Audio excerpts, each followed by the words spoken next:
परमात्मा को पाने तथा उसका वास्तविक लाभ प्राप्त करने के लिए पवित्र बाइबल में प्रमाण है कि प्रभु ने मनुष्य को अपना ही स्वरूप बनाया।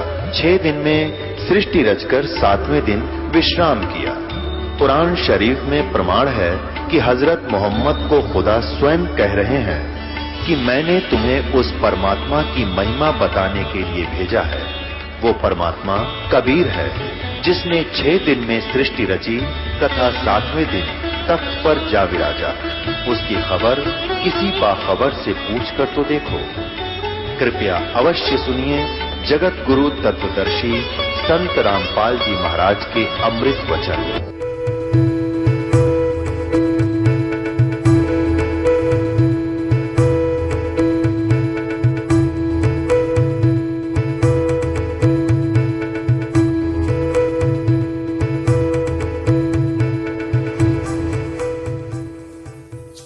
सतगुरुदेव की जय। बंदी छोड़ कबीर परमेश्वर जी की जय। बंदी छोड़ गरीबदास जी महाराज जी की जय। स्वामी राम देवानंद जी गुरु महाराज जी की जय हो।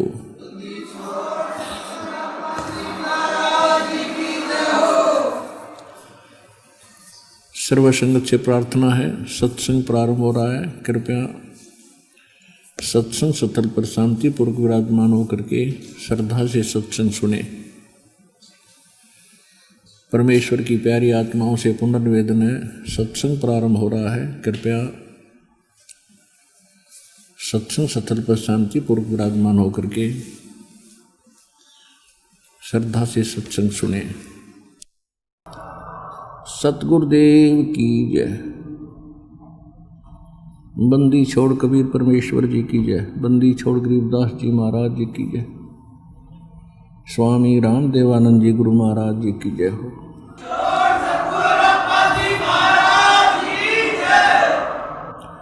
गरीब नमो नमो सतपुरुष को नमस्कार गुरु की नहीं। सुर नर मुनि जन साधुआं संतों सर्वस दी नहीं। सतगुरु साहेब संत सब डंडो तुम प्रणाम। आगे पीछे मत हुए तिनको जा कुर्बान। नराकार निर्विषम काल जाल वैभंजनम निर्लेपम निज निर्गुणम अकल अनुवेशंडनम। सोहम सुरति समाप्तम सकल समानान्यतल। उज्ज्वल हिरंबर हरदमम बेपरुआ अथाह वार पार निमज्जतम। ग्रीव जो सुमर सिद्ध होई गणनायक गलता ना करो अनुग्रह सोई पारस पद परवाना। आदि गणेश मनाऊं गणनायक देवन देवा। चरण कमल लो लाऊं आदंत करूं सेवा। परम शक्ति संगीतम हृदय सिद्धि दाता सोई। अवगत गुण अतीतम सत्पुरुष निर्मोही। जगदम्बा जगदीशम मंगल रूप मुरारी। तन मन अर्पों शीशम भक्ति मुक्ति भंडारी। सुर नर मुनि जन ध्यावे ब्रह्मा विष्णु महेशा। शेष शेष मुख गावे पूज्य आदि गणेशा। इंद्र कुबेर सरीखा वरुण धर्म राय ध्यावे। समर्थ जीवन जी का मन इच्छा फल पावे। 33 कोटि अधारा जावे सहस 88। उतरे बहु जल पारा कटे यम की फांसी। 33 कोटि अधारा जावे सहस 88। उतरे बहु जल पारा कटे यम की फांसी। कर जोरूं विनती करूं धरूं चरण पर शीश। गुरु जी राम देवानंद जी महाराज ने दियो नाम बख्शीश। कोटि कोटि सिजदा करूं कोटि कोटि प्रणाम। चरण कमल में राखियो में बांधी जाम गुलाम। कुत्ता हूँ गुरुदेव का रामपाल दास का नाम। गले प्रेम की जेवड़ी जहाँ खेचो वहाँ जाऊं मैं। तो करो तो बावड़ो, दूर दूर करो तो जाऊं। जो राखो तो ही रहूं, जो देवो सो खाऊं। बंदी छोड़ दयाल जी, तुम तक हमारी दौड़े। जैसे काग जहाज का अब सूझत और न ठोरे। जय इब के सतगुरु मिले, सब दुख आँखों रो। चरणों ऊपर शीश धरूं, कहूँ जो कहनी होए। कबीर साईं मिलेंगे, वो पूछेंगे कुशलाहत। आदि अंत की सब कहूँ, अपने दिल की बात। गुरु जी तुम ना भूलियो, चाहे लाख लोग मिल जाएं। हमसे तुमको बहुत है, तुम जैसे हमको नहीं। तुमरे विसारे क्या बने, मैं किसकी शरण में जाऊं। शिव वृंच मुनि नारदा, तिनके हृदय न समाऊं। अवगुण किए तो बहुत किए, करत न मानी हारे। बावे बंदा बख्श दियो, बावे गर्दन उतार। अवगुण मेरे बाप जी, बख्शो गरीब नवाज। जो मैं पूत कुपूत हूँ, बहुर पिता को लाज। मैं अपराधी जन्म का, नख सिख बरे विकार।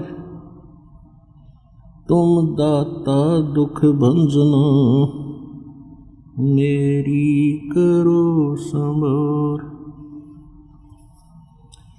परमपिता परमात्मा पूर्ण ब्रह्म सारी सृष्टि के रचनहार कबीर परमेश्वर जी की असीम रजा से आप सभी पुण्यात्माएं परमात्मा की महिमा सुनने के लिए उपस्थित हुए। परमात्मा ने,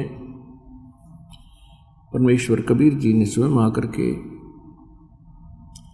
अपनी महिमा को स्वयं ही ठीक ठीक बताया है। उनसे पहले जितने भी ऋषि महर्षि महापुरुष हुए हैं, उनमें कुछ ईश्वरीय सिद्धि शक्ति होती थी और वो कुछ अन्य प्राणियों से हटकर कुछ चमत्कार दिखा दिया करते थे, जिस कारण से हमने उनको भगवान मान लिया और परमात्मा से प्राप्त प्राणी उनको समझ बैठे। फिर उन्होंने जो भी हमें मार्गदर्शन किया, हमने वो सब से हर्ष स्वीकार किया। उदाहरण के तौर पर जैसे एक अगस्त ऋषि हुए हैं, उन्होंने एक सारे जीवन में एक सिद्धि प्राप्त की। पहले हजारों लाखों वर्षों के जीवन होते थे और सारी उम्र में उसने एक सिद्धि प्राप्त कर ली। सिद्धि क्या चीज होती है? सिद्धि परमात्मा की भक्ति करके अपने अंदर परमात्मा की कुछ शक्ति संग्रह कर लेते हैं और उस परमात्मा की शक्ति से फिर कुछ, क्योंकि परमात्मा की शक्ति तो फिर हटकर काम करा करती है, और उसी को संग्रह करके फिर वो कुछ चमत्कार दिखा देते हैं। अगस्त ऋषि जी ने सारे जीवन में डले डोके एक सिद्धि प्राप्त कर ली कि 7 समुद्रों को एक घूंट में वो पीकर हजम कर जाता था। गोरखनाथ जी ने सिद्धि प्राप्त कर ली सारे जीवन में यदि किसी प्राणी की आयु शेष हो और वो किन्हीं कारणों से मृत्यु को प्राप्त हो जाता है तो उसको वो जीवित कर देता था। जिनकी आयु शेष नहीं होती थी वहां ये फेल हो जाते हैं।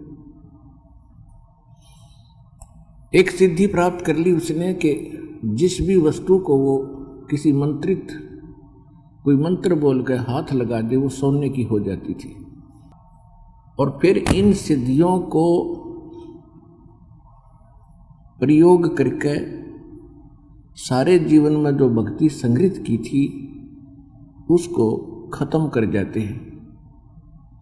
और फिर ये लास्ट में जीव के जीव और 84 लाख योनियों में गधे कुत्ते की योनि प्राप्त करते हैं, शरीर प्राप्त करते हैं। परमात्मा ने आकर के ये ज्ञान दिया है कि जिनको तुम भगवान मानते थे ये परमात्मा नहीं है। जैसे श्री ब्रह्मा जी, श्री विष्णु जी, श्री शिव जी को आप भगवान और सर्वशक्तिमान अजर और अमर की संज्ञा में लेकर इनकी पूजा किया करते थे, ये परमात्मा नहीं है। और जो इनकी भक्ति करते हैं उनका मोक्ष कभी नहीं हो सकता। 600 वर्ष पहले भगवान बताया करते थे 3 देव की जो करते भक्ति उनकी कदे ना होवे मुक्ति। गुण तीनों की भक्ति में ये भूल पड़ो संसारे, कहे कबीर निज नाम बिना कैसे उतरो पार। तो परमात्मा 600 वर्ष पहले जब आए थे एक लीला कर रहे थे जुलाहे की, धानक की, कबीर परमेश्वर जी, तो उस समय यही सच्चाई कहा करते थे जिसका भयंकर विरोध हमारे धर्म गुरुओं ने किया और परमात्मा को बदनाम कर दिया, बहुत यातनाएं दी। उस समय तो ये कुछ समय के लिए परमात्मा की महिमा को दबा दिया गया। कहते हैं सच्चाई को कुछ दिन दबाया जा सकता है, मिटाया नहीं जा सकता। आज वही वचन जो परमात्मा ने बोले थे, आज दास वही आपके सामने उन्हीं सदग्रंथों से रूबरू कर रहा है, स्पष्ट कर रहा है, जिन सदग्रंथों को हमारा हिंदू समाज बहुत ही शिरोधार्य मानते रहे। और हमारा ये मानना था कि इन सदग्रंथों में जो लिखा है वो बिल्कुल 100% सत्य है, 100% सत्य। अब वो उन सदग्रंथों में क्या लिखा हुआ है कि ब्रह्मा विष्णु महेश की जन्म मृत्यु होती है, ये अविनाशी नहीं है। तो हम क्या सुनते थे? हम बकवाद सुना करते उन नकली संतों, ऋषियों, आचार्यों और शंकराचार्यों से। और उन्होंने सब सदग्रंथों से हटकर अपना लोकवेद बना के पूजाएं काल के दूत का काम करके हमारे सारे पूर्वजों को उनको भूत प्रेत बना के कुत्ते गधे की योनि में डलवा दिया। और आज आप स्वयं स्वीकार कर रहे हो, अपने सदग्रंथों को पढ़ पढ़ कर गदगद हो रहे हो और धिक्कार रहे हो उन मूर्खों को जिन्होंने हमें मिसगाइड किया। हमारे सदग्रंथों को ठीक से न समझकर हमें अपने ही लोकवेद के आधार से इन भूत पितर देवों की पूजा तक सीमित कर दिया। जबकि हमारे सदग्रंथ कहते हैं इन देवताओं की पूजा करने से आप कभी मुक्त नहीं हो सकते, आपका मोक्ष नहीं हो सकता। और इन तीनों देवताओं की पूजा करने वालों को राक्षस स्वभाव को धारण किए हुए मनुष्यों में नीच दूषित कर्म करने वाले मूर्ख बताया। और ये हमसे इन तीनों देवता ब्रह्मा विष्णु, ब्रह्मा की तो नहीं कराते थे पर विष्णु शिव जी की तो कराते ही थे। तो जिस कारण से समाज के अंदर कोई परिवर्तन आया नहीं, विकार बढ़ते चले गए, भगवान की आस्था घटती चली गई। क्योंकि परमात्मा जो सुख देता है, जो गुण उसमें लिखे हैं वेदों और गीता में, वो हमें प्राप्त नहीं हो रही थी। जिस कारण से हम धनी बनने के लिए पहले तो जंतर मंत्र का सहारा दिया, लेकिन जो क्रियाएं हमारे धर्म गुरुओं ने बताई धन लाभ के लिए, वो सक्सेस नहीं हुई, वो सफल नहीं हुए, तो हमने फिर क्या सोचा, रिश्वतखोरी, चोरी, डाके, मिलावट करके हमने धनी बनने की कुचेष्टा की। ये हमारी भारी भूल रही, क्योंकि कोई भी व्यक्ति अपने किस्मत से अधिक प्राप्त नहीं कर सकता।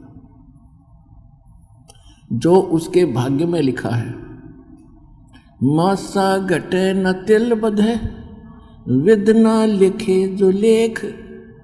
ना एक मासा कम हो सकती है यानी, और ना ही तिल बढ़ सकता है।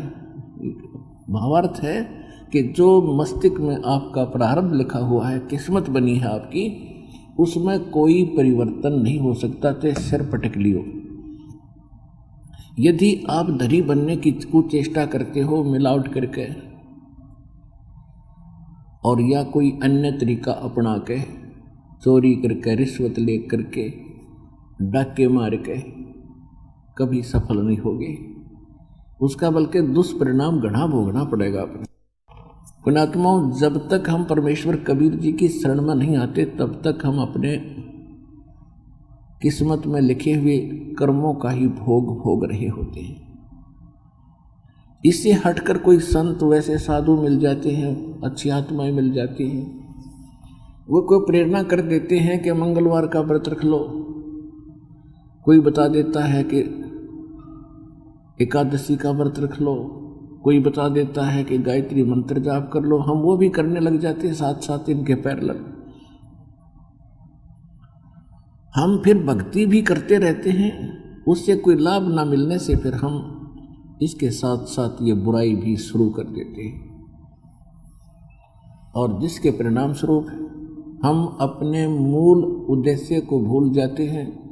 अपनी मूल पूंजी, इस मनुष्य जीवन के धन को, श्वासों को हम व्यर्थ करके चले जाते हैं, और फिर 84 लाख प्रकार के शरीरों में, इन प्राणियों में हम न जाने कितने युगों तक भटकते रहते हैं। फिर कभी मनुष्य जीवन का दाव लगता है तो फिर यही साजबाज फिर मिलता है, और यही डले ढोके फिर मर जाते हैं।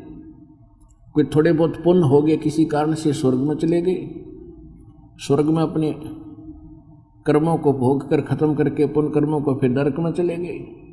नरक के अंदर जो पाप थे वो खत्म हुए, उनको भोग कर फिर 83 लाख योनियों में आ गए। आगे गए ना बावड़े, रहते भी सब जाही, बिन साहिब की बंदगी कहीं ठोर ठिकाना नहीं। कहते पहले गए तुम्हारे दादे परदादे, उन्होंने तो आकर बताया नहीं कि उनके साथ क्या बना, और जो शेष बचे हैं उन्होंने भी ऐसे ही एक दिन सबने चला जाना है। और परमात्मा की प्यारी आत्मा गरीबदास साहिब जी भगवान से प्राप्त उस ज्ञान के आधार से हमें सतर्क करना चाहते हैं कि बिन साहिब की बंदगी कहीं ठोर ठिकाना ना। अब जैसे मनुष्य जीवन में आपने कोई पुण्य भी कर लिए, कोई मंत्रों का जाप भी कर लिया, तो उन पुण्यों के आधार से आप पहुंच जाओगे जिस भी इष्ट की उपासना की। आप स्वर्ग में चले गए, वहां अपने पुण्यों को किसी तरह बरतो, किसी तरह खर्चो, आपका वो कमाई धन वहां डिपॉजिट हो जाता है उस इष्ट के बैंक में, और उसके ऊपर वो अपना चार्ज लेता है। किसी कोई लेता 10%, कोई लेता 15%, कोई लेता 25%। तो ये सभी अपना ऐसे ही गुजारा कर रहे हैं, ये 21 ब्रह्मांड के देवता। जैसे होटल वाले होटल खोल लेते हैं, वहाँ कोई जाओ, उनने तो अपना चार्ज लेना है। 10 रुपये की रोटी होंगी तो 50 जरूर लेगा। ठीक इसी प्रकार ये देवता अपना स्वर्ग होटल बनाए बैठे हैं, और यहाँ पर पुण्यकर्मी प्राणी जो अच्छे पुण्य कर लेते हैं वहाँ पहुँच जाते हैं। इनके तो एजेंट हैं ये जितने धर्मगुरु हैं, ये नकली, ये हमें केवल स्वर्ग तक का ही टारगेट बताया करते थे। हम यहाँ धर्म करते हैं, स्वर्ग में उन्हें खा खर्च के फिर पाप नरक में भोगते, क्योंकि हमारे जब तक हम कबीर परमेश्वर की शरण में नहीं आते, हमको दोनों ही कर्म भोगने पड़ते हैं, पुण्य भी और पाप भी।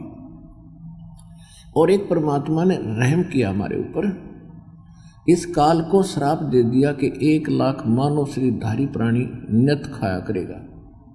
यदि ये श्राप इसको नहीं लगता, ये कभी भी मनुष्य जीवन नहीं देता आपको।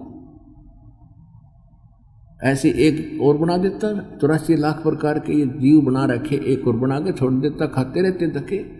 तो परमात्मा ने इसको कंपलसरी कर दिया इसके लिए कि फिर इसकी मजबूरी बन गई एक मानव शरीर आपको देने की। तो ये कैसे देता है? जैसे 2 प्रकार से मानव शरीर प्राप्त होते हैं। एक प्रकार से तो जैसे टर्न वाइज परमात्मा का विधान बना रखा भगवान ने, तो इसकी मजबूरी बन गई, इसने फिर अपना एक कानून बना दिया कि आपके कुछ पुण्य ऐसे शेष रख लेता है ये, जिससे आपका कभी नंबर आवेगा 84 लाख प्रकार के प्राणियों के शरीरों में भटक कर दुख उठा के फिर आपका कभी मनुष्य जीवन का नंबर आवेगा, तो इतने पुण्य आपके शेष रख लेता है कि आपको मनुष्य जीवन उस एक क्रम वाइज मिलता है, टर्न वाइज, जो पशु पक्षियों की योनियों को शरीरों को भोग कर वहाँ भटक कर कष्ट उठा के प्राप्त होता है। और दूसरा ऐसे प्राप्त होता है जैसे परमात्मा आए थे 600 वर्ष पहले और उन्होंने आपको भक्ति से चार्ज कर दिया। 64 लाख भगत बने थे परमेश्वर कबीर उस धानक के जुलाहे के उस समय, और शूद्र जाति इतनी अछूत माने जाते थे, उनके निकट ये सवर्ण जाति के जाया बीजी करती थी और कहते मरता क्या नहीं करता। जिनके इतने कष्ट टूट रहे थे, कहर टूट रहे थे, भगवान के पास जाते थे, एक दूसरे से सुनकर हर जाते स्वस्थ हो जाते थे। और जिनको जो स्वस्थ हो गए, जिनको राहत मिल गई, तो उनके से उसने कोई भगवान दूसरा दिखा ही नहीं। और फिर भगवान कहा करते बेटा भक्ति करना, ये मंत्र जाप करना, नहीं तो ये कष्ट फिर आ जाएंगे तुम्हारे पर। तो हम उस डर से वो भक्ति भी करते रहे, जिस कारण से आज आप लगभग 15-20 मनुष्य जीवन प्राप्त कर चुके कंटिन्यू, जो आज भक्ति पर लग चुके हैं और भक्ति के लिए भटक रहे हैं किसी साधु संत फकीरों के पास या मंदिर मस्जिद गुरुद्वारों में। ये वो पुण्य आत्माएँ हैं 64 लाख वर्षों से, जो परमात्मा के साथ जब उस समय रहे थे और उनको चार्ज कर गए थे, तो उनको मनुष्य जीवन मिलता आ रहा है। और मनुष्य जीवन से आए प्राणी में ये एक स्वभाव न्यारा होता है, उसकी आदत न्यारी होती है, नम्रता भी भिन्न होती है, आधीनी होती है, और भगवान की तरफ भी उसमें विद्यमान रहती है। उसके लिए वो कहीं ना कहीं लगा ही रहता है। तो आप वो प्राणी हैं, भगवान के लिए भटक रहे थे, आप मनुष्य जीवन से ही चले आ रहे हो। और यदि जैसे भी उस समय मालिक ने आपको चार्ज किया, वो बैटरी चार्ज होगी, उसके बाद तो आपको भक्ति मिली ही नहीं। तो आपके पिछली बैटरी व इन्वर्टर चार्ज था पुनः का, उससे ही आपको मनुष्य मिलते रहे। और यदि अब ये फिर चार्जर ना लगता, तो सारे पुण्य खत्म हो गए, आप 84 लाख योनियों के चक्कर में फिर से गिर जाते। तो ऐसे समय में आपको प्राइम टाइम में संभाल लिया कि इस समय मनुष्य जीवन, और भगवान की चाह वो पिछले जन्म में मनुष्य ही थे। तो आप उन प्राणियों में से हैं। तो प्रसंग चल रहा है कि आगे गए न बावड़े रहते भी सब जा, अरबिन साहेब की बंदगी कहीं ठोर ठिकाना ना। जैसे यहाँ से को पुण्य बने तो स्वर्ग में गए, क्योंकि दोनों अकाउंट खुले, आपके दोनों अकाउंट ओपन हैं, गुड भी बैड भी, पुण्यों का भी पाप का भी, तो दोनों जमा होते हैं आपके डेली। जैसा आपको सत्संगों में बहुत बार बताया है दास ने कि पुण्य तो बड़ी मुश्किल से बनते हैं, उनका तो कोई समय से निर्धारित है दाता ने जो अब कर रखा आपको। बाकी वैसे स्वाभाविक पुण्य ये बनते ही रहते हैं। कहीं पशु पक्षियों को दाना डाल दिया, कितना कोई प्याऊ बनवा दिए, कितना भंडारे कर दिए, कोई कंबल बैठ दिए, ये तो एक सिंपल सा धर्म है, ये कोई पुण्य नहीं है विशेष। ये तो ऐसा है जैसे हम मंगलवार का व्रत रखा करते हैं, 100 रुपये की बूंदी बैठ देते और बड़ी खुशी बनाया करते, बड़ा दान कर दिया। तो इसमें परमात्मा ने कहा है कि जिन हर जैसा सुमरिया और ताको तैसा लाभ, ओसा प्यास न भाग ही जब लग दसैनी आप।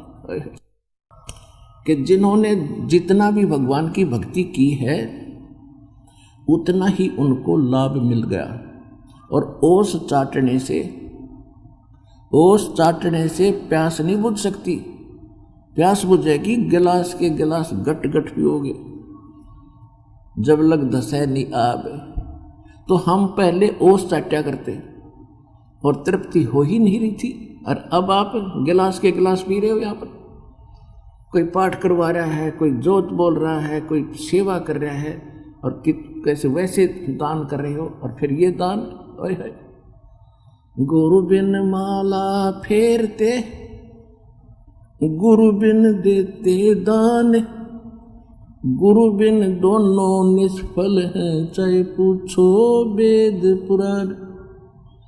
इस विश्व में गुरु नहीं, इस दास के अतिरिक्त आज वर्तमान में।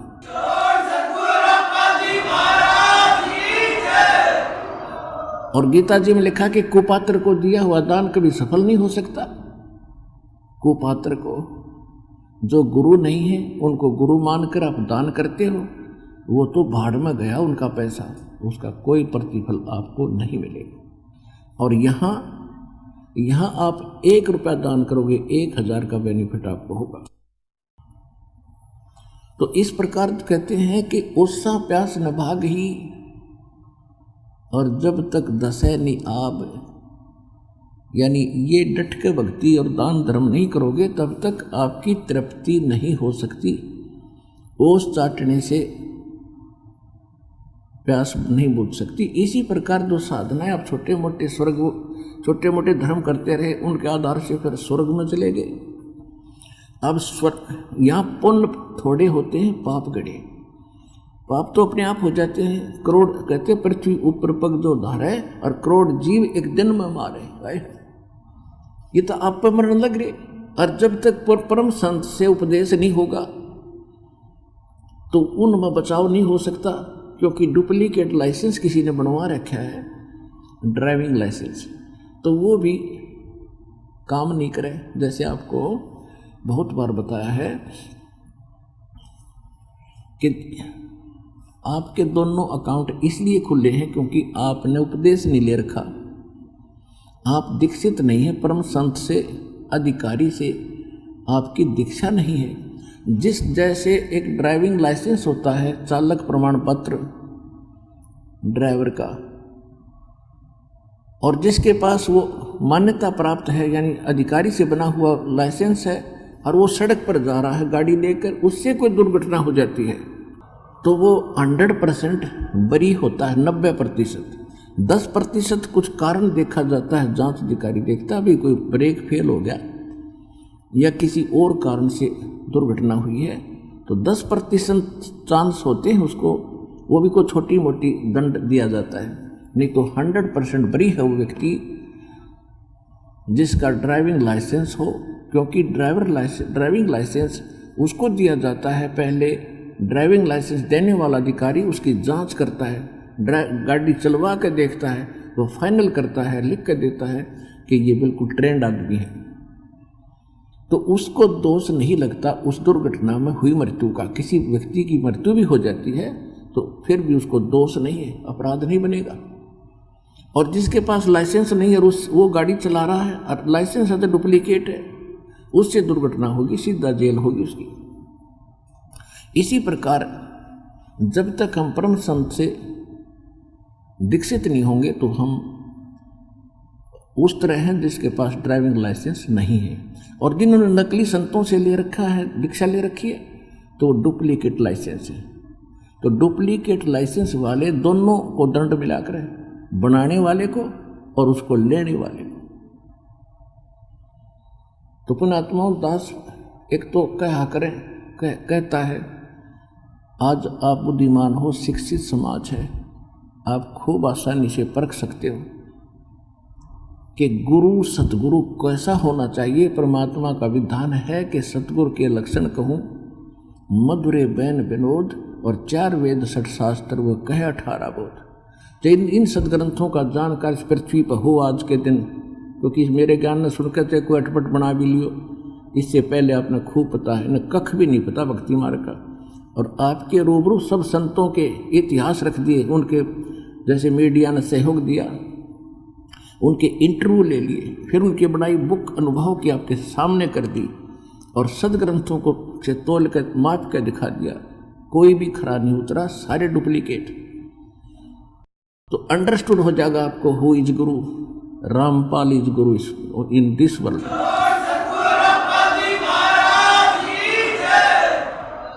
तो आपके अब बनेंगे वो कर्म, एक दान करोगे 1000 का फल मिलेगा आपको, 1 रुपये का।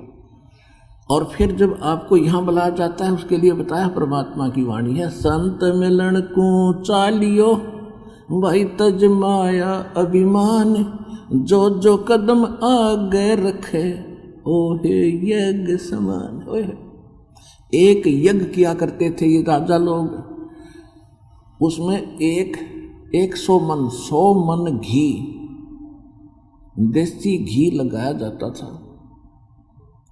और 100 मन देसी घी लगेगा जहाँ पर कितनी तो उस पर सब्जी पूरी और हलवा खीर बनेगी, और कुछ उसमें से हवन में लगाया जाता था। तो कितना खर्च उसके साथ और होगा जहाँ 100 मन घी लगे। तो ये एक यज्ञ होती थी जिसमें 100 मन देसी घी प्रयोग करके और अनुष्ठान किए जाता। तो आपको वो पुण्य कोटक यज्ञ समान, आप वहाँ जहाँ से भी चले हो यहाँ तक इस सच्चे दरबार में दास के सत्संग सुनने के लिए, जहाँ से आपके यहाँ तक कितने कदम बनते हैं, चाहे आप रेल में हो चाहे किसी चीज़ में, लेकिन वो कदम काउंट होते हैं। कहते हैं संत मिलन को चालियो तज माया अभिमान, यानी इस भाव से आने वाले का, विनम्र भाव से, एक सच्ची श्रद्धा से अपने पद पोस्ट और धन के अभिमान को घर पर रखा हुआ है जब संत मिलन को चाले। और यहाँ ऐसे आवे जैसे बालक होते हैं, स्टूडेंट विद्यार्थी जाते हैं विद्यालय में, जहाँ भी उनको बैठने को कह दिया जाता वही पंक्ति बनाकर तुरंत बैठ जाते हैं। अध्यापक खुरकाते धमकाते भी हैं, ज्ञान भी सुनाते हैं, पढ़ाते भी हैं, तो उनको कोई ऑब्जेक्शन नहीं होता, किसी प्रकार का भी उनको कोई क्रोध नहीं, कोई अभिमान नहीं होता। तो ऐसे भाव से आने वाले भक्तों को वो लाभ प्राप्त होता है। तो कहते हैं संत मिलन को चालियो तज माया अभिमान, और जो जो कदम आगे रखे, यानी प्रस्थान करते हो जितने कदम पग यहाँ तक बनेंगे आपके, एक यज्ञ समान। और फिर ये भी अंदाज़ा लगा लियो कि आपको दास ने जो विधि बता रखी है अकॉर्डिंग टू द शास्त्र है। श्रीमद् भगवद गीता अध्याय नंबर 16 के श्लोक 23 और 24 में कहा है कि अर्जुन जो शास्त्र विधि को त्याग कर मनमाना आचरण करते हैं उनको न तो कोई सुख होता है, न उनको कोई सिद्धि प्राप्त होती है, और न ही उनकी परम गति होती है। तो फिर क्या फायदा। और इसलिए अर्जुन तेरे लिए कर्तव्य और अकर्तव्य की व्यवस्था में, यानी कौन से धार्मिक कर्म करने चाहिए कौन से ना करने चाहिए, वो सदग्रंथ ही प्रमाण है किसी के लोक वेद से अपना भक्ति मार्ग पर ना लगना। तो दास ने आपके समक्ष सभी पवित्र धर्मों के पवित्र सदग्रंथ रूबरू कर दिए कि हमारे सदग्रंथ क्या बताते हैं, और ये दास उनके अनुकूल साधना दे रहा है कब से, सन 1994 से। और दास ने पहले तो घर घर जाके सत्संग किए, पर क्योंकि हमारे पास वो मूल धन था, वो मूल ज्ञान था मुझ दास के पास, जो अभी तक छुपा के भगवान ने रखा था कि धर्मदास मेरी लाख दुहाई, ये मूल ज्ञान कहीं बाहर ना जाए। वो मूल ज्ञान और मूल मंत्र ये मुझ दास को परमात्मा ने 1988 में प्रदान कर दिए थे। 1994 में दास को इनके आगे दान करने का आदेश दे दिया था, यानी गुरु पद दे दिया था मेरे पूज्य गुरुदेव ने। तो 1994 से दास यही मंत्र इसी सतिथि से 3 समय में दिए जाते हैं मंत्र। पहला मंत्र, फिर जो पहले मंत्र की कुछ कमाई बन जाती है, उसके बाद सतनाम ये सेकंड मंत्र। और जब सेकंड मंत्र की खूब कमाई हो जाएगी, आप में दृढ़ता आ जाएगी, आप डगमग ना रहोगे, मालिक पर आश्रित हो जाओगे, उस समय आपको वो अनमोल खजाना सार शब्द आदि नाम सार नाम वो फिर दिया जाता है। ये दास पहले से ही ऐसे दे रहा था। दास ने कबीर सागर भी नहीं देखा था, देख सचकर मान लियो, क्योंकि दास का एक भी वचन आप ये सोच लियो इसमें कोई असत्यता नहीं मिलेगी आपको, क्योंकि हमने दास को परमात्मा ने मूल ज्ञान दिया, जो कबीर सागर में भी कुछ वो अंश नहीं है, और उसकी पूर्ति गरीबदास जी की वाणी में है। इन दोनों से भी हटकर जो और मूल ज्ञान है वो दास को प्राप्त हुआ, तो उसके आधार से परमात्मा के आदेश अनुसार दास वही आपको दीक्षा दे रहा था। फिर परमात्मा फिर घर घर जाते थे, इतनी सत्संग और पाठ हो गए कि हम घर घर नहीं जा सके, एक एक दिन में 6-6 जगह पाठ प्रकाश करना पड़ गया। फिर हमने बच्चों ने भक्तों ने भक्तों को परमात्मा ने प्रेरणा की, एक आश्रम बना लिया करोथा गांव में जिला रोहतक के। तो वहाँ हम फिर सब सामूहिक पाठ एक जगह करने लगे, सबके जैसे अब चल रहे। ये सब परमात्मा की समय अनुसार प्रेरणा और परिवर्तन उन्हीं की कृपा से होता है।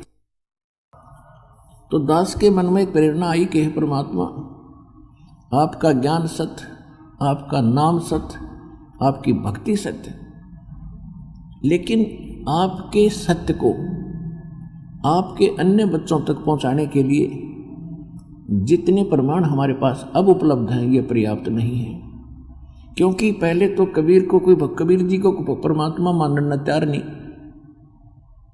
ठीक है, जो हमारी शरण में आ जाते थे, भगवान सबका दीक्षा लेते थे, उनको सुख हो जाता था, वो तो होना ही था। तो वो तो टिके रहते थे कुछ दिन, और उनको 2-3-4 ऐसे लाभ भी हो गए, एक ना होया तो फिर डगमग हो जाते थे, क्योंकि उनको ज्ञान नहीं था। तो यह समस्या दास के सामने आने लगी कि परमात्मा, यदि इन वेदों ग्रंथों में और आपकी महिमा मिल जावे तो आपके बच्चे आपको आसानी से सब पहचान सकते हैं, और इसका कोई विकल्प नहीं। क्योंकि आप 600 वर्ष पहले आए थे, आपने 64 लाख लोगों, परिवारों के लोगों के भक्तों के दुख दूर किए थे, और आपके चेले बन गए थे। आपने एक लीला करी थी और सब भाग गए थे। तो परमेश्वर ने कहा था कि ज्ञान संपूर्ण हुआ नहीं और हृदय नहीं छिदावे, ये देखा देखी भक्ति का वे रंग नहीं ठहरावे। जब तक ज्ञान संपूर्ण नहीं होगा और हृदय में यह खटक नहीं लाग जाएगी कि इसके अतिरिक्त कोई ज्ञान नहीं पृथ्वी पर, तब तक दाता आपकी शरण में जीव नहीं टकेगा। तो उस दिन के बाद ऐसी प्रेरणा करी दास को परमात्मा की एक वाणी याद आई कि वेद मेरा भेद है, मैं ना मिलूं वेदन के माही, और जौन वेद से मैं मिलूं ये वेद जानते हैं। एक के बाद पर्याप्त थी मेरे लिए कि परमात्मा ने कहा कि वेदों में मेरी महिमा का गुणगान है। अब वेद हमने कभी देखे भी नहीं थे, सुने थे। हमने गीता तो खूब पढ़ी थी, देखी थी। तो दास ने सबसे पहले देखा कि वेदों का सारांश, ये संत जन बताते हैं कि श्रीमद् भगवद गीता वेदों का सारांश है, संक्षिप्त ज्ञान है। तो मैं गीता में देखता हूँ। अब जब श्रीमद् भगवद गीता को देखा, ओ तेरा बुलाओ ये बंदी छोड़े, सारी महिमा परमात्मा की रखी। गीता ज्ञानदाता कहता है मेरे से कोई अन्य और परमात्मा है जो समर्थ है, सर्वशक्तिमान है, उसकी शरण में जाने से तुम्हें परम शांति होगी। तो मेरे धरती पर कहीं कहीं कदम टेके, कलम उठाई, गीता को नए सिरे से फिर अनुवाद किया, तो आज आपके पास गहरी नजर गीता के रूप में विद्यमान है। और बड़ा आश्चर्य हो रहा था दास को कि अनुत्तम माने इन नकली अनुवादकर्ताओं ने श्रेष्ठ कर रखा। अनुत्तम का अर्थ रख तेरा गजब हो, बैड का अर्थ और कोई गुड लिखे, और फिर भी बुद्धि में नहीं आवा किसी के, क्योंकि हम तो विद्यार्थी थे, श्रद्धालु थे, और हमने उनको धर्मगुरु मान रखा था, जिन अनुवाद कर रखा था, तो हमारी बुद्धि उस पर काम नहीं करे थी कि इसमें कुछ विवेक करें कि अनुत्तम को अति उत्तम कैसे लिख दिया। वर्जमाने जाना होता है, इन्होंने आना कर रखा था 18वें अध्याय के 66वें श्लोक में, और 7वें अध्याय के 18वें श्लोक में अनुत्तम शब्द को अति उत्तम कर रखा है। और जब गीता जी का अनुवाद कर दिया, फिर दास के मन में आया कि इन वेदों को भी लाएं, कहीं से मिले, तो वेद लाए। उन वेदों में इन्होंने अनुवाद गलत कर रखे, अधिकतर 90% गलत अनुवाद कर रखे, क्योंकि अनुवादकर्ताओं का दृष्टिकोण रहा है लोकवेद, और लोकवेद के आधार से भगवान को निराकार माना जाता है, और वेदों परमात्मा से शरीर, उसका नाम कबीर है, और वो एक स्थान पर रहता है, वहां से गति करके आता है।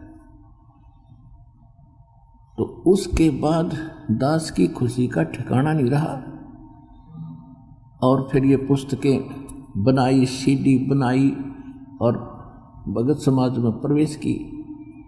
तो जो भी सुना था वो चक्कर काटता हुआ था, हो तेरा गजब भैया, ऐसा ज्ञान हमारे सदग्रंथों में, हे भगवान, जैसे सपना सा टूट गया हो, ऐसा हमारी सतिथि होगी। और आज आप देख लो कितना उम्र उम्र का परमात्मा के बच्चे इस सत्य ज्ञान को समझकर आ रहे हैं।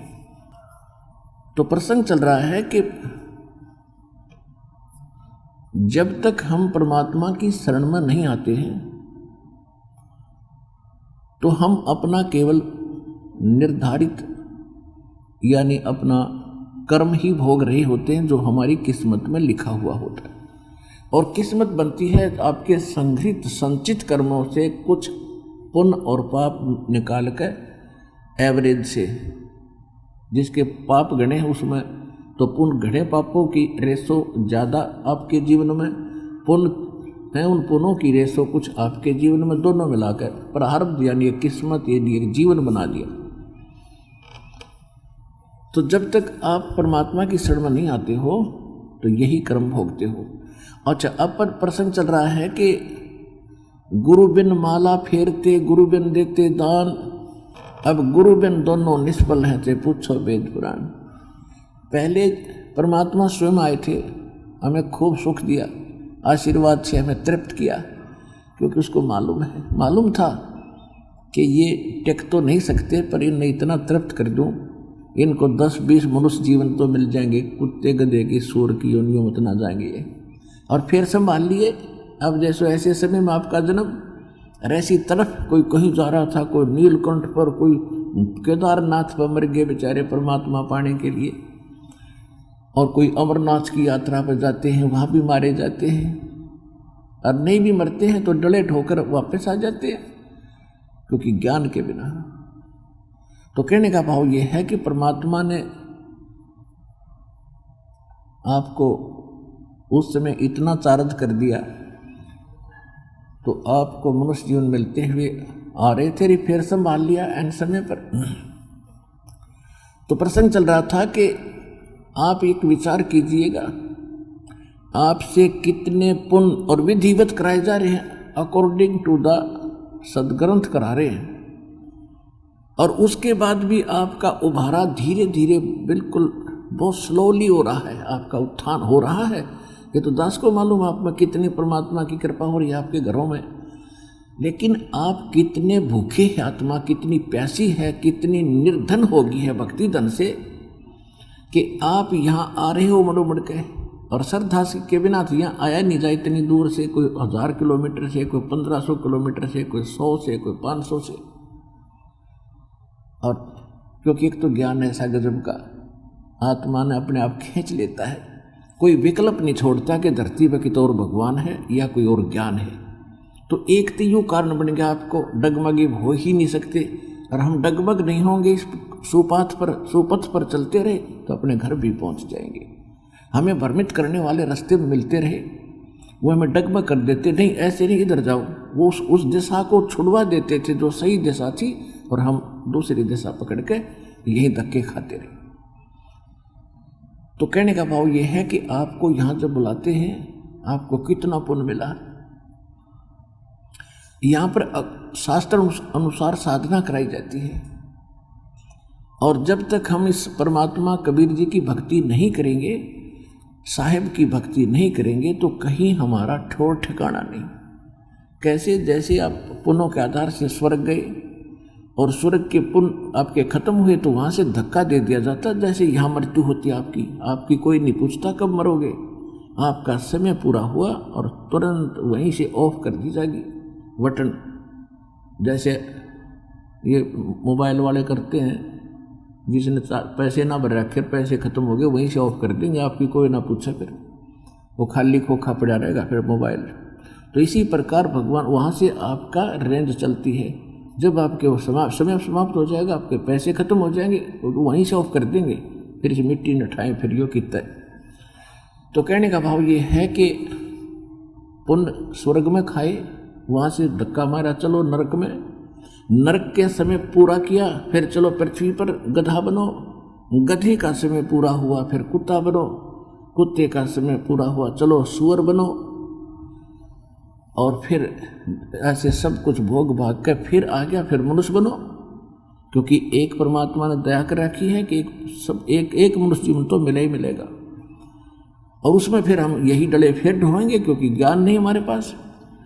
तो ये चलो चलो मिटेगी। बिन साहिब की बंदगी कई ठोड़ ठिकाना ना। बिन साहिब की बंदगी, साहिब कौन? भगवान राम, अल्लाह, खुदा। वो कौन है वो राम? अनंत कोट ब्रह्मांड का एक रति नहीं भारे, सतगुरु पुरुष कबीर हैं ये कुल के सिरजनहार। हम सुल्तानी नानक तारे, दादू को उपदेश दिया, जात जुलाहा भेद न पाया, वो काशी मोहि कबीर हुआ। वो है वो परमात्मा, वो साहिब। गरीबदास जी उस साहिब की बंदगी के लिए प्रेरित कर रहे हैं। उस अकाल मूर्त शब्द स्वरूपी राम, उस कबीर भगवान की तरफ ये संकेत है कि बिन साहिब की बंदगी की ठोर ठिकाना ना। अब प्रसंग आता है कि आप कितने भूखे और कितने निर्धन हो गए भक्ति धन के, और आपको अब गिलास के गिलास पिलाए जा रहे हैं इस भक्ति के, और फिर भी आप तृप्त नहीं हो पा रहे हो, क्योंकि आपको प्यास इतनी हो चुकी है। 600 वर्ष पहले वो 64 लाख भगत ही तृप्त हुए थे, बाकी अन्य जो हैं ये अपने पूर्व जन्म के संस्कारी हैं, और दुर्भाग्य उन पुरानियों का जो अन्य नकली संतों के पास आज भी फंसे बैठे। तो उनके अंदर से वो पहले वो निकल कर आएंगे जो 64 लाख परमात्मा के 600 वर्ष पहले शेष हुए थे। उसके बाद फिर अन्य भक्तों पर फिर कलम चढ़ाई जाएगी, कलम, क्योंकि वो तो काल के खेमे में है, फिर नए सिरे से कलम लाई जाएगी और उनका भी उद्धार होगा। जो यहाँ बरवाला आश्रम आकर दीक्षा ले लेंगे वो भी पार होंगे। अब जैसे आपसे यहाँ पर आपसे कितनी अच्छी साधनाएं और भक्ति कराई जाती है। आपको प्रथम मंत्र दिया जाता है, और प्रथम मंत्र प्राप्त करके भी यदि किसी की मृत्यु हो जाती है, उसको तुरंत ही मनुष्य जीवन मिलेगा, चाहे उसने एक मंत्र का जाप किया हो, चाहे दास उपदेश देता है और केवल उसमें बोला हो साथ साथ, और तो भी मृत्यु हो जाए। वैसे तो होएगी नहीं। बाकी मैं एक आपको ये बताना चाहता हूँ कि ऐसा भी यदि हो जाता है किसी के साथ, तो समझ लो वो जुड़ गया भगवान से, उसके अंदर भक्ति बीज उग गया, वो बू गया, और वो फिर चलेगा तो अगला जन्म तुरंत मनुष्य का मिल जाएगा। 10 महीने में फिर आ लेगा सुथरा कमीज पहन कर, बढ़िया चोला पहन कर, लड़का या लड़की, स्त्री या पुरुष। तो इसलिए जो भक्त यहाँ आ रहे हैं, चाहे वो दुख उनके यहाँ आने का कारण भले ही कोई कष्ट, कोई कष्ट है, संकट है, या कोई अन्य कारण है, कोई रोग है, तो उनके लिए वो रोग वरदान सिद्ध होगा। अब आम समाज को वो ज्ञान तो है ही नहीं जो भक्ति वाला है, क्योंकि हमारे पास तो PhD हो चुकी है हमारी, और दास जो विधान बताता है वो परमात्मा का है, परमात्मा ने बताया है, इसमें अंतर नहीं होगा। ये अलग बात है कि आपका कद समझ में आवेगी तो ये दास बता रहा है सही है, क्योंकि जो शिष्य हो जाते हैं वो शिष्य बच्चे होते हैं वचन के, जिसको नाद के शिष्य यानी बच्चे, पुत्र पुत्री, जो भी इस दास से उपदेश ले चुका है। तो जिन्होंने इस दास से दीक्षा ले ली वो इस दास के वचन के पुत्र पुत्री होगी। और उनकी आयु कैसी है? तो अब यहाँ पर कोई तो 10 वर्ष से दीक्षा लिए हुए है, कोई 15 वर्ष से, कोई 20 वर्ष से, क्योंकि सन 1994 से दास ये दीक्षा देने लगा था, जिसको लगभग 19 वर्ष हो चुके हैं, 20 मार्च शुरू हो गया। जो पुराने भक्त हैं, जो यानी 20 वर्ष के, 18 के, 15 के, 10 वर्ष से दीक्षित हैं, तो वो तो फाइनल हो चुके हैं। वो तो दास जो बोलता है सारी सत्य है, वो सारा सत्य स्वीकार करते हैं, उनको तो नो डाउट रहा, खत्म होगी उनकी शंकाएं। अब रही बात कि कोई 2 वर्ष से दीक्षित है, कोई 4 वर्ष से, कोई 6 महीने से, कोई महीने 20 दिन का, किसी ने आज ही जन्म लिया है। यानी जिस दिन आपको ये सत मंत्र मिलते हैं, पूरे गुरु से दीक्षा मिलती है, उस दिन आपके ये मानव जीवन का जन्म माना जाता है। तो उस आधार से कोई 10 वर्ष का है, कोई 20 वर्ष का है, कोई 6 महीने का है, कोई 2 साल वर्ष का बच्चा है। तो छोटे बच्चों को जो दास बता रहा है, यानी कम समय से हमारे से जुड़े हुए हैं, वो छोटी उम्र के बच्चे हैं, तो उनको जो दास ये कथा बता रहा है, ये विधान बता रहा है, बेशक उनको ये बात अभी समझ में नहीं आ रही, लेकिन उनके हृदय में इतना अवश्य है कि गुरु जी जो कह रहे हैं ये गलत नहीं हो सकता। जैसे एक छोटा सा बच्चा होता है और वो पेन उठाकर खड़ा हो जाता है, कहता है पापा ये क्या है? तो पिताजी कहता है बेटा पेन है। वो फिर पूछता है ये क्या है? कि पेन है। फिर वो क्या करने लग जाता है, पेन है, पेन है। फिर कहेगा पेन है बेटा। तो वो करता करता उसने रख के और काम लग जाएगा खेलने। वो ना तो ये कहता है कि वो ये भी नहीं मानता कि पिताजी जो कह रहे हैं गलत हो सकता है, लेकिन उसकी बुद्धि भी स्वीकार नहीं कर दी कि यू के चीज है पिताजी जो बता रहे हैं। तो आज कुछ भक्त ऐसे स्थिति में हैं, आपकी अभी ना मिट्टी है, और जब यह मिट जाएगी ना, फिर उस बच्चे ने कहेंगे रे पेन ले उठा के, भाग्य जागा और पेन उठा के ले पिताजी। तो अभी आपकी ना मिट्टी है, लेकिन इसने मिटावांगे खूब।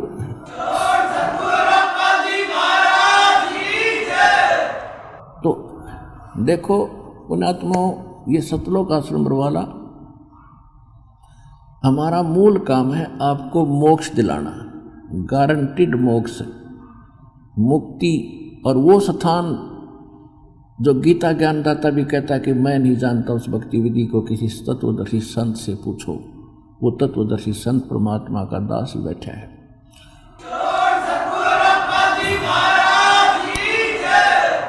कौन सा? श्रीमद् भगवद गीता अध्याय नंबर 18 के श्लोक नंबर 62 में कहा कि अर्जुन तो सर्व भाव से उस परमेश्वर की शरण में जा, यानी मेरी भक्ति भी छोड़ छाड़ दे। सर्व भाव से उस परमेश्वर की शरण में जा जो गीता ज्ञानदाता से अन्य है, और उसकी कृपा से तू परम शांति को और सनातन परम धाम को प्राप्त होगा। गीता अध्याय नंबर 15 के श्लोक नंबर 4 में कहा कि अर्जुन जब तत्वदर्शी संत की प्राप्ति हो जाए, फिर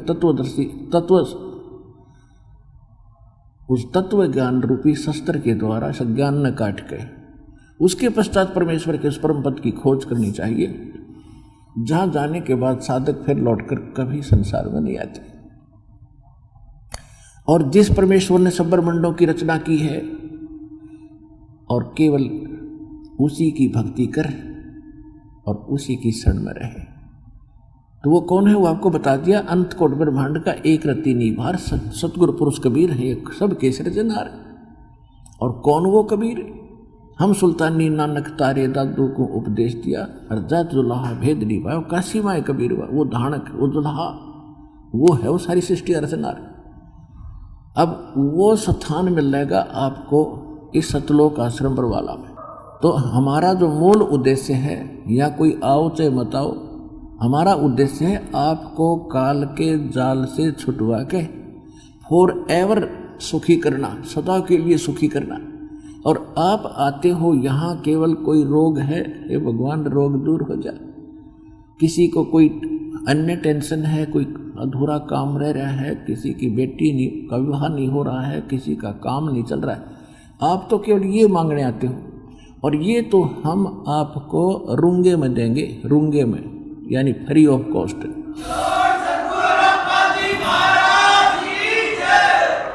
रूंगा क्या होता है? रूंगा, अब नए बच्चों को तो पता नहीं, हम बूढ़ों को खूब ज्ञान है। जब हम छोटे छोटे होते थे तो पहले पैसा नहीं होता था गांव में। सभी कार्य, जो भी कोई वस्तु लेनी होती थी, दुकान पर जाते थे या दुकानदार वहाँ आते थे, फेरी लगाने वाले, कोई सब्जी बेचने या कोई कुछ बेर बेचने वाला, कोई फल लाता था। तो हमारी दादी जी क्या करती थी, एक बेला भर के गेहूँ का, और सामने आकर बैठ जाता था वो कोई सामान बेचने, या जैसे कोई फल ले रहा है या कोई सब्जी ले रहा है, आलू या टिंडे, तो वो पूछा करती, भाई कैसे देगा टिंडे? तो क्या करता था, गेहूं के 2 बार, यानी गेहूं आपके एक बेला गेहूं है, तो तराजू में डाल दिया, और दूसरे पलड़े में टिंडे भर दिए, बराबर के तोल के टिंडे डाल दिए 2 बार। फिर मेरी दादी जी क्या करती, भाई रूंगा और दे, रूंगा यानी सौदा तो लिया जो होना था, रूंगा वो 2 टिंडे ठा के और दे देता, अकेले था ना, भाई एक और दे दे, ले एक और ले ले। तो वो रूंगा कहा करते थे, यानी फ्री ऑफ कॉस्ट, सौदे तनारा। तो जो आपको ये कष्ट है, चाहे कैंसर का पाप हो, जब सच्ची नीति लागोगे ये दुख दूर होंगे।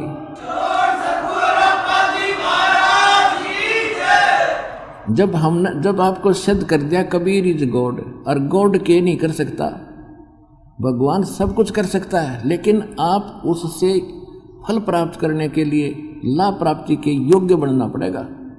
सतगुरु के दरबार में भाई कमी कहे कि ना, अनसा मौज ना पावता कोई तेरी चूक चाकरी मार। अब ये भी देखते हैं, आप सुनते इंटरव्यू, आशीर्वाद से ठीक हो गए, घर पे ही प्रार्थना की थी, नाम भी ना लिया, वहीं से मालिक पहुंच गए और वहीं से सुख देने शुरू कर दिए। और जो कई कह रहे हैं मैं 4 बार आ लिया जी, कुछ राहत नहीं मिल रही, तो बताओ उसने क्या जवाब दूंगा, भाई हो जाएगा, लगा रहे। इसके भी 2 कारण होते हैं। जैसे एक तो दीर्घ रोगी हो, डॉक्टर के पास जाता है, डॉक्टर उसको एडमिट भी करता है और लगभग 6 महीने का ट्रीटमेंट करना पड़ता है, तो वो स्वस्थ होता है, लेकिन हो जाएगा कि वो ट्रीटमेंट सही है, और एक इंजेक्शन और 2 टेबलेट में ठीक हो गया। ये वो नौके जी मैं क्यों ना ठीक हो यार, वो तो एक घबराया फिर स्वस्थ हो गया। तो ऐसे आपकी किस्मत के अंदर जो घने भयंकर पाप हैं, पहले परमात्मा उनने काटेगा, जो आपके जीवन नाशक होंगे। और फिर धीरे धीरे आपने ट्रीटमेंट लगे रहो, ट्रीटमेंट सही है तो किसी को 2 महीने पीछे हो जाएगा, किसी को 6 महीने के बाद होगा गारंटीड, जब विश्वास से लगे रहे।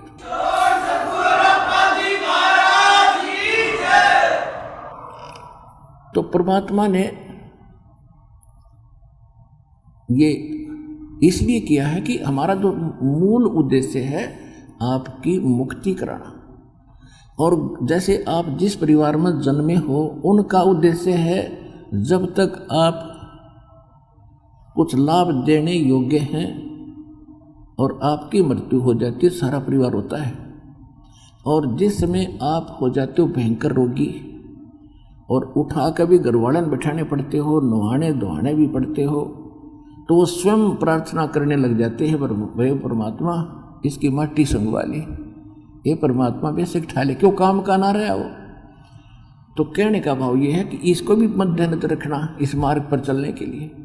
आज जितना भी कोई रोगी है या किसी प्रकार का कोई कष्ट है, भगवान के दरबार में कोई कमी नहीं, आपने सारे सुख देगा, पुत्र नहीं तो पुत्र देगा, आँख नहीं है तो आँख भी देगा, धन नहीं है धन देगा, और आपका रोग भी दूर करेगा। लेकिन उद्देश्य क्या है मालिक का, ये भी समझ लेना।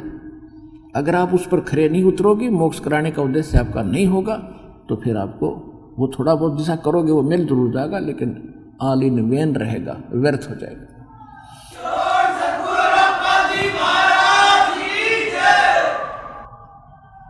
अपनात्माओं, दास तो उस परमात्मा का एक कुत्ता है और आपके लिए भौंक रहा है। आप धनी हो उस, और आपको जगाने के लिए बार बार प्रयत्न कर रहा हूँ, और जो जाग गया इस मार्ग पर लाग गया, बेड़ा पार हो जाएगा, उसका सारा धन बच जाएगा और सदा सुखी रहेगा।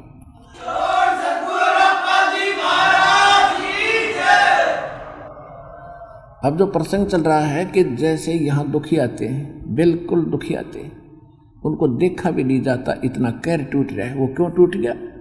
अगर वो आज देखो 600 वर्ष पहले परमात्मा ने धर्मदास जी से बताया था कि मेरी और इस काल की प्रथम सतयुग में वार्ता हुई थी, और इसने मेरे से वचनबद्ध करके ये कहा था कि 3 युगों में जीव ना ले जाना दाता वापस, और चौथे युग में आप कितने ले जाना। और इसने ये भी कहा था कि जो मेरा ज्ञान माने मेरा हो, आप क्या ज्ञान आधार से ले जाना, बाई फोर्स ना ले जाना, बलपूर्वक ना ले जाना। तो परमात्मा को पता था बलपूर्वक ले जाने का फायदा क्या, ये पहले वही ना गड्ढा करते, रागे उल्टे धक्के आमरे यहाँ पर। तो ज्ञान से अपना बनाना, परमात्मा बोले तो ठीक से भाई। तो अब क्या है, अब ये इतना गजब का ज्ञान भगवान ने दे दिया। अब जो भी इस पुस्तक को पढ़ता है या टीवी देखता है, वो हक्का बक्का रह जाता, ठग्या सा, कि हे भगवान यू ज्ञान है। और प्रमाण है तो सामने, एक तो दंत कथा सुनावे, किसी का नहीं समझ में आवे, और दास तो एक शब्द कहता है 4 प्रमाण सामने धर देता, ठाक है, ले भाई गाटर से टेक दे है प्रमाण के, हल्लन न जगह नहीं किता है। तो फिर वो इतने गदगद हो जाते हैं, क्योंकि काल की बेड़ी घनी है हमारे, कोई लोक लाज की, कोई धर्म की, कोई बहन चाहती है तो मर्यादा घर के नहीं आने दे, कोई बूढ़े का प्रेरणा बड़ी है तो बच्चे नहीं जाने दे, कोई बालक का प्रेरणा होती है माँ बाप बाधा कर देंगे। तो वो मन में भी वहाँ मालिक को स्वीकार कर लेता है कि हे परमात्मा ये तो क्लियर हो गया, आपके अतिरिक्त कोई परमात्मा नहीं धरती पर। और उसी दिन से इतना भी मान लेता है ना, उसी दिन मालिक पहुंच जाता है, उसका रुखाड़ा बन जाता है खड़ा होकर, और उसके रास्ते खोलने शुरू कर देता है। लेकिन आना पड़ेगा यहाँ पर, लियाओ भी वही के, कोई कारण बड़ा होगा फिर अपने बच्चे का। जब उसका हो गया हृदय से ये चाह लिया, आत्मा ने जब मान लिया कि कबीर इज गॉड, फाइनल हो गया, तो फिर उसका काम हो जाए शुरू। वो कैसे बंधन काटेगा और कहाँ कैसे आपको यहाँ पहुँचाएगा, किसी कारण से भी हो। तो इसलिए परमात्मा ने उसकी यश कर दी थी कि मेरा ज्ञान न माने तो मेरा, और तेरे ज्ञान न मानो तेरा। अब देखो परमात्मा चाहते हैं कि आपका मोक्ष हो, असंग जन्म हो गए आपको इसी प्रोसीजर में, कभी पशु बने, कभी पक्षी बने, मनुष्य बने, राजा बने, देवता बने, और फिर गधा बने। ये कर्म खत्म नहीं हुआ अभी तक। कोटि जन्म तन भरमत हो गए, कुछ ना हाथ लगा रे, कुकर सुकर खरबया बोरे, कौआ हंस बगारे। कोटि जन्म तू राजा की ना मिटी न मन की आशा, और भिक्षुक होकर दर दर घूमया, ये मिला ना निर्गुण रासा। इधर कुबेर ईश की पदवी ब्रह्मावन धन राया, और विष्णुनाथ के पुर को जाके तो फिर भी उल्टा आया। कहते विष्णुनाथ के पुर को वहां जाके फिर वापस आया। असंग जन्म तन मरत्या हो गए, जीवित क्यों ना मरे रे, और 12 दर मद महल मठ बोरे, फिर बोर ना दे धरे रे। दोजक बेस्ट समीत देखे राजपाट के रसिया, और 3 लोक से तरपत नाही, ये मन भोगी कसिया। कहते सतगुरु मिले तो इच्छा मिटे, पद्मल पदे समाना, और चल हंसा उस लोक पठाऊं जो आज अमर स्थाना। 4 मुक्ति जहाँ चंपी करती, ओए होए उस सतलोक में यहाँ की 4 मुक्तियों को बड़ी अच्छी माना जाता है, और ये तो अस्थायी है। चाहे ब्रह्मलोक में चले गए, वहाँ भी ये 4थी मुक्ति सारी मुक्तियां समाप्त होकर फिर नरक में जाते हो आप। कहते हैं वहां 4 मुक्ति जो चंपी करती, यानी तेरे चरणों में पड़ी रहेगी। और माया होरी दासी, दास गरीब अभय पद पर से वो मिले राम अविनाशी।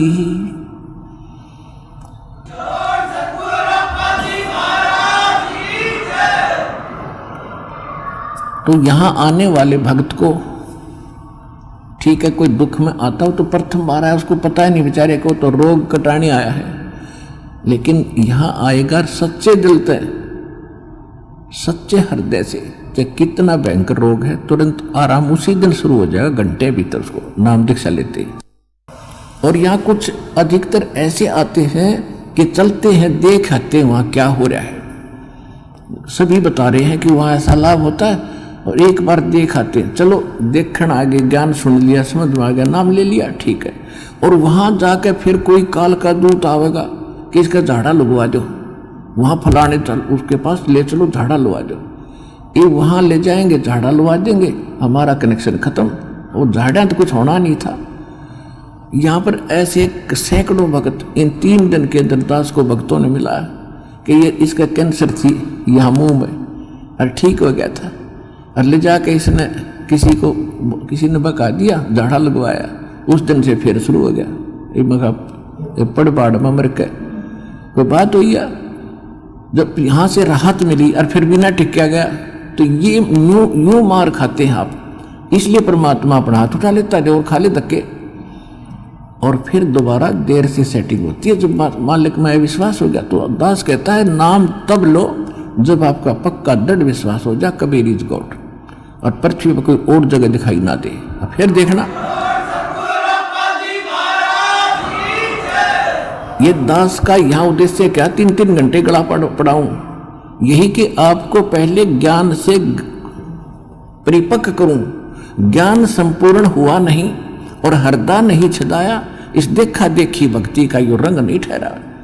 ये देखा देखी आते हैं, फलाना ठीक हो गया, हम भी चलते हैं, आ तो गई, लेकिन मर्यादा पर टेको, और फिर देखो परमात्मा के हाथ, फिर देखो सुखमा लिख के रोज नए नए। तो इसलिए दास आपको पहले मर्यादा बताता है, और मर्यादा के बाद आपको दीक्षा दी जाती है। स्वीकार्य है तो लो, ना और दृढ़ता से ज्ञान सुनो, फिर पक्के हो जाओ जब लो। आप ले लेते हो ऐसे देखेंगे तो भगवान भी देखेगा फिर ये तो बराबर की बात से अंडरस्टूड है।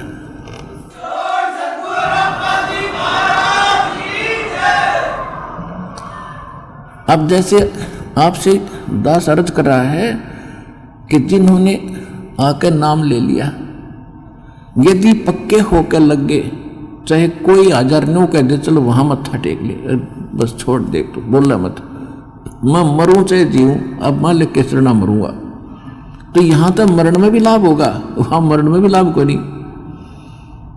वैसे तो मालिक की शरण में आकर जीव मरेगा नहीं, चाहे 100 बार को वालो चाहे 1 बार को वालो, विश्वास करो इस बात पर।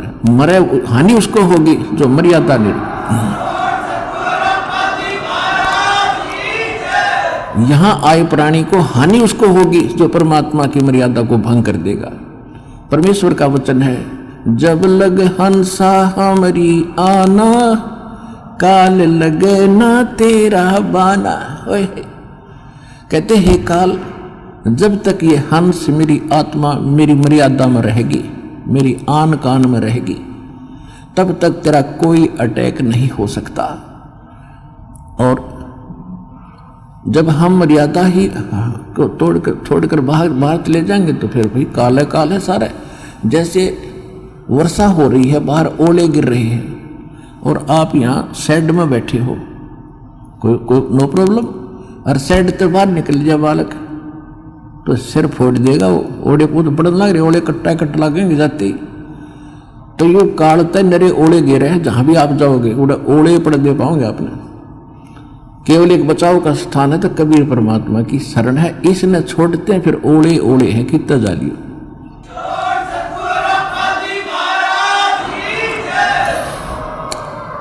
तो दास आज आपको जो अधिकतर रोगी आते हैं, आत्मा दास की रोती है, यहां तो रोने का समय नहीं मिलता, एकांत में जाकर मैं देखता हूं परमात्मा आपके बच्चों का क्या हाल हो गया है।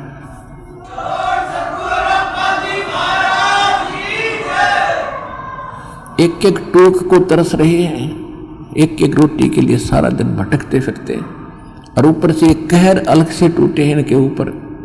किसी को संतान नहीं, वो उसी दुख में सड़ रहा है, जल रहा है। किसी का कैंसर है, किसी को और दोष है, और एक पल का इनको पता नहीं कब क्या हो जाएगा। तो इस कारण से परमात्मा से अर्जी लगाता है दास कि दाता हम तो इसे निकम्मे हैं, और आपको ही मालूम हम कितने कैसे अच्छे होते तो चले जाते, अभी से अच्छे भी आप बनाओगे, दृढ़ता भी आप ही लाओगे, तभी हम आगे बढ़ पाएंगे। फिर भी इतनी उसके बाद भी कोई मर्यादा ठीक नहीं रखता है और अपनी मनमानी करता है, फिर हमारी अर्ज भी फेल और भगवान भी मदद आपकी नहीं करेगी। तो सबसे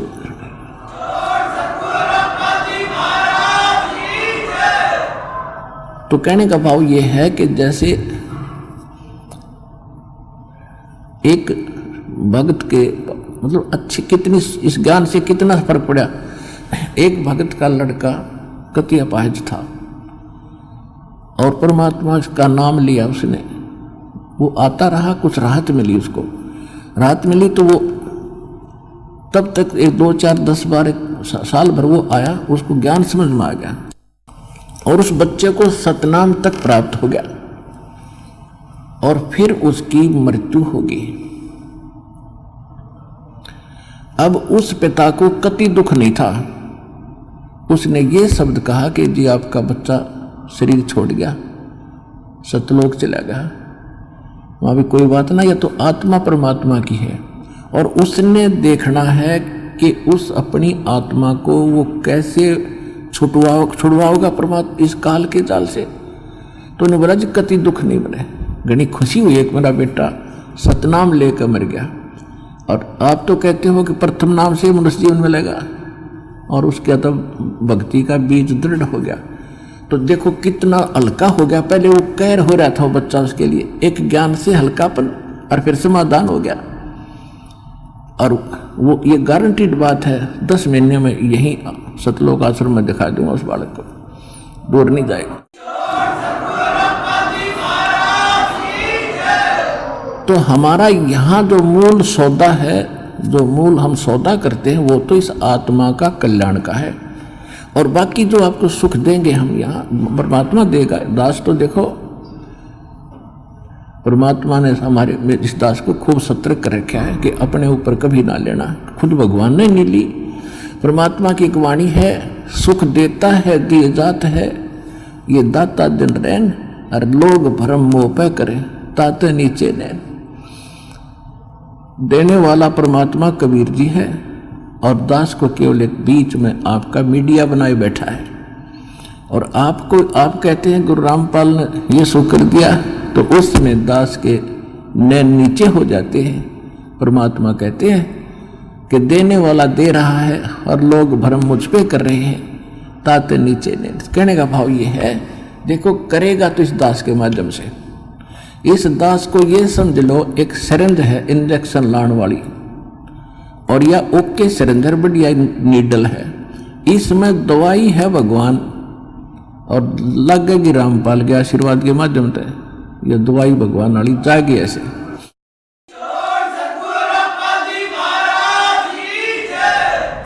तो इस प्रकार आप जी ने पहले तो ज्ञान समझना चाहिए। ज्ञान के ऊपर दास ने जोर दिया है, भगवान का भी आदेश है कि घर घर देखो बोध विचारा, सत्य नाम सब ठोर उचारा। घर घर में ये ज्ञान की चर्चा चलेगी, शुरू होगी। जिस घर में आप जाओगे जाते भगवान के अतिरिक्त कोई चर्चा नहीं सारे दिन, ना तो इनमें कोई ताश बत खेला करता, कोई इधर उधर की गप्पे मारा करता, फलाने ने ऐसे कर दिया, दकड़े ने ऐसे कर दिया, ये गप्पे मारा करते घर बैठ के। आज हमें फर्स्ट टाइम है कोई, या तो सुबह का नित्यनेम, दोपहर की रामायणी, शाम की आरती, बीच में मंत्र, हमें इतना बड़ा सिलेबस दे दिया। हमने बकवाद करने का समय को नहीं, और समय मिलता है तो मालिक की चर्चा ही करते और कराते हैं।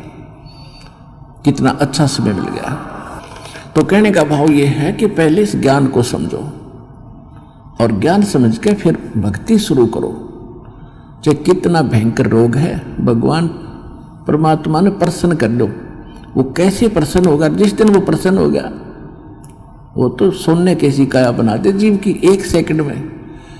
एक बार 350-360 के लगभग कोड़ी थे, कोड़ी, और कबीर परमेश्वर के पास काशी में उनकी सुनकर महिमा इकट्ठे चले गए। 5-7 गए पहले तक। बोला जी हम ऐसे दुखी है और ऐसे है।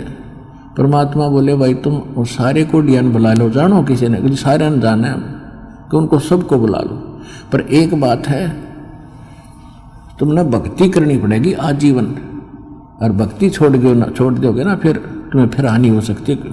कान पकड़े जी, कदे नहीं छोड़ेंगे और हम तो सदा आपके चरणों में पड़े रहेंगे। 360 कति कोडी चाम पड़ा था कट कट के, और परमात्मा ने आशीर्वाद मात्र से सारे 1 सेकंड में कति स्वस्थ कर दिए। कबीर भगवान ने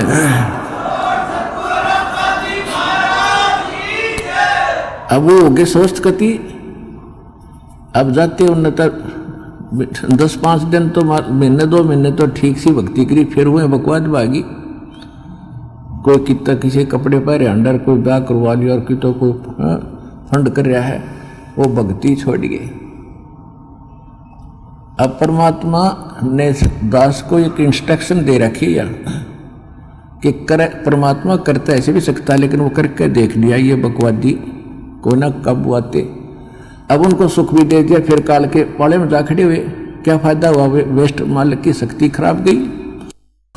लेकिन परमात्मा ने अपनी, वैसे मालिक की पावर तो एंड होता ही नहीं, लेकिन उस समय मालिक ने यह दिखाना था कि भगवान जो काम करा करा वो कबीर जी कर रहे थे, और इससे सिद्ध है कि कबीर इज गॉड। उस प्रमाण के लिए ये भी हमारे लिए सिद्ध होता है कि परमात्मा कबीर जी। एक बार दास एक गांव में एक भगत के सत्संग करण पाठ करा कर घर घर में जाकर, उनके पड़ोस में एक लड़की के, जवान लड़की, ब्याह रखी हुआ और शादी हुई थी। दोनों गुर्दे फेल हो गए और उनने छोड़ दी। सारे चेक करा ली, कोई राप नहीं, और खाट में पड़ी सोई आ रही, मुंह पर हाथों पर। हमारे उस भगत ने उनसे कहा कि आप दीक्षा ले लो, अरे यह लड़की, इनके आशीर्वाद नाम लेने से राहत मिलेगी तुमने। तो लड़की ने और उसकी माँ ने नाम ले लिया। फिर उनको उस भगत ने सलाह दी कि तुम एक पाठ करा लो घर पे, गुरुजी आते हैं पाठ कर देंगे। हम उनके घर पाठ करने गए तो वह लड़की एक चारपाई पर पड़ी और उठन की हिम्मत नहीं, उन्होंने कहती उठती है नहीं। 6 महीने से खाट पकड़ रखी है। उसको उठा के भगत और परिवार वाले वहाँ जहाँ दास बैठा था वहाँ ले प्रणाम कराया।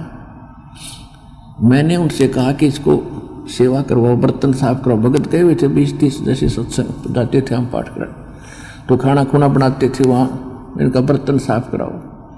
उनके घर वाले सोचने लगे भाई कैसे बर्तन साफ करेगी। भगत बोले जो कहा है तुम ऐसे करो, इसको बैठाओ पिड्डे पे। वो बैठा दी, 2 घंटे बर्तन साफ करे और अपने आप उठ के चल पड़ी। अब वो कति स्वस्थ होगी, पूरे परिवार ने नाम ले लिया, और 1 साल के बाद सब छोड़ गए और वो अपने ससुराल चलेगी। आज तक जात नहीं बुझी रामपाल की।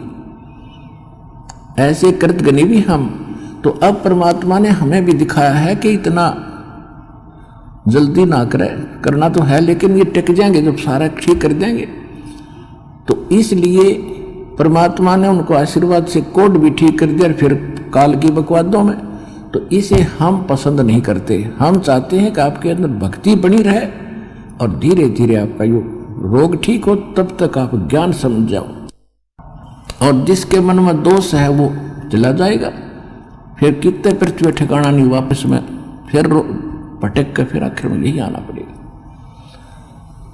एक अभी कल ही मिल रहा था, एक बहन आ रही थी, उसको और उसका पति भी मिला। भक्तों ने बताया कि ऐसे ऐसे ये बहन आई थी 3 महीने पहले, और इसको बहुत समझाया नाम ले ले, इसका पति ने नाम ले लिया, इसने ना लिया। और ये भी आप विचार कर लेना, जो यहाँ आकर दीक्षा नहीं लेकर वापस जाता है तो उसकी कोई करड़ाई है, कोई भयंकर कर्म उसको दुख देने वाला है, जिस कारण से काल उसने परमात्मा की ओट में आन नहीं दे रहा। तो 3 महीने पहले वो आई थी बेटी, नाम ना लेके गई, फिर छत पड़ गई उसके ऊपर और रीढ़ की हड्डी टूट गई। अब और सीधी पड़ी है कति अल्हड़ की न टहलन की। अब परसों लेकर आ रहे थे, जब बताई माँ बेटी उस समय क्यों ना लिया तो नहीं, वो नाम या बला टल जाती तेरी। ने बोले जी गलती बन गई, बता ये अब कैसे आ गई तू? अब सब, अब रामपाल सही हो गया और कबीर भी भगवान हो गया, जब दे ही टूट गई। अकल के चोर, बता क्या कर लेन का।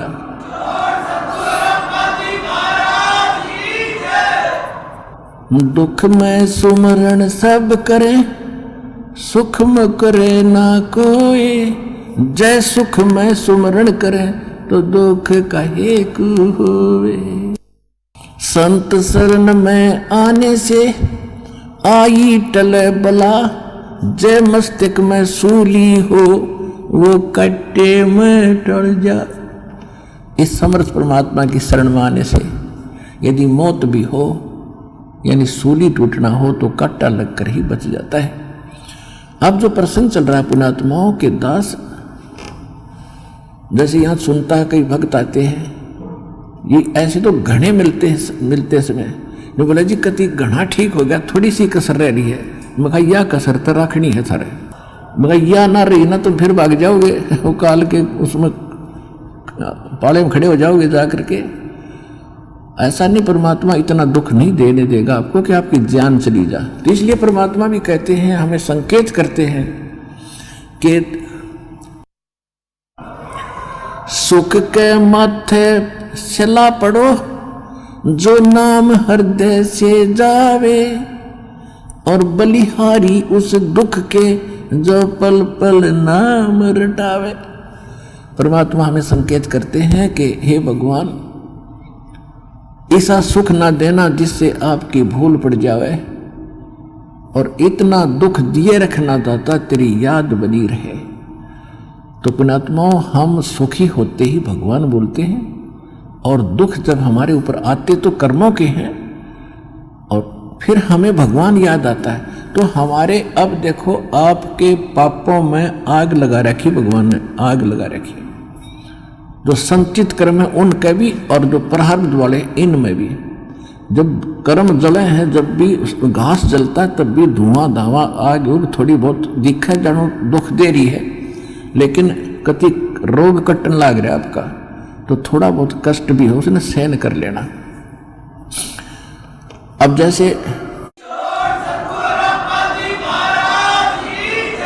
तो आपको जो भयंकर रोग थे, जो भयंकर दुखदायी कर्म है, पहले आपके उन पर कुवाड़िया चल रहा है परमात्मा का, और छोटे मोटे तो धीरे धीरे हो जाएंगे, सारे ठीक हो जाएंगे। जैसे डॉक्टर के पास कोई भयंकर मरीज जाता है, वो सबसे पहले डॉक्टर उस स्थान का इलाज करेगा जहां से रक्त निकल रहा है, यानी जिससे उसकी जान जानी हो।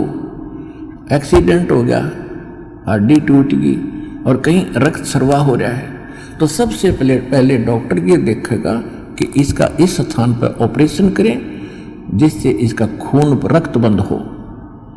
और वो रो रहा है, डॉक्टर साहब टांग में दर्द घना है, हाय मर गया, तो डॉक्टर उसने ना देखता कि उसने तो चिल्ला लड़ते थोड़ी देरी तो फिर कर दूंगा ठीक, पहले ये रोग काटना, ये करना जरूरी है जिससे इसकी मौत ना हो जाए। तो परमात्मा आप ताए हुए एक दुख न ठीक कराने खातिर, और परमात्मा आपके वो पहले ठीक करेगा जिससे आपकी मृत्यु, जैसे आपकी मृत्यु निकट आ गई,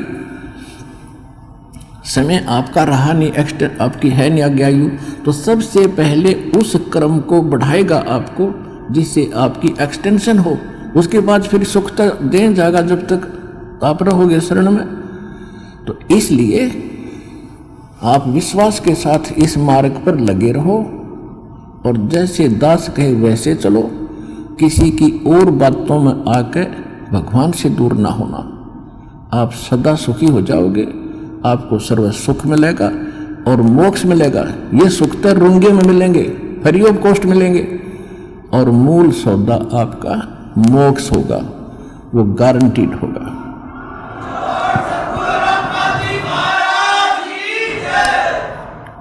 तो आज का सत्संग इतना ही। सत साई।